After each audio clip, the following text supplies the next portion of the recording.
Salut à tous les amis, c'est Dino, qu'aujourd'hui je vous retrouve sur ma chaîne YouTube pour vous présenter une petite théorie sur la saison 8 de la série The Walking Dead. Pour commencer, j'aimerais vous présenter ma chaîne YouTube qui va traiter des sujets et des théories exclusivement sur la série The Walking Dead, en tout cas pour le moment.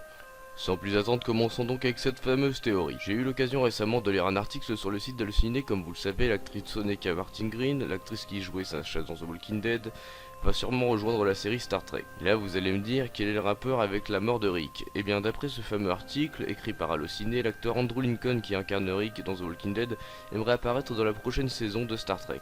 En effet, dans un interview accordé à Variety, Andrew Lincoln aurait fait part de son envie de faire un caméo dans la série pour retrouver son ancien ami Soneca Martin Green. Je tiens d'ailleurs à faire part de mon avis. Pour moi, cet article laisse penser que Rick va apparaître dans Star Trek pour laisser croire aux fans de The Walking Dead que le personnage de Rick pourrait mourir. Je pense que c'est un coup médiatique et que la mort de Rick, en tout cas si proche de la mort de Glenn, ne laisserait pas les fans de The Walking Dead aussi indifférents.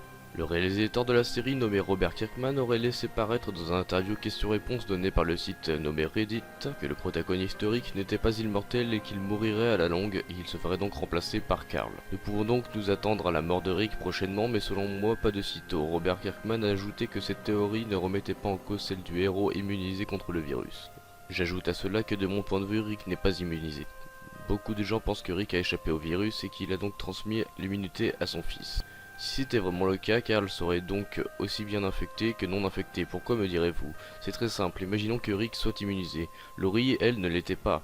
En causant Carl, ses parents auraient dû lui transmettre chacun leur gène.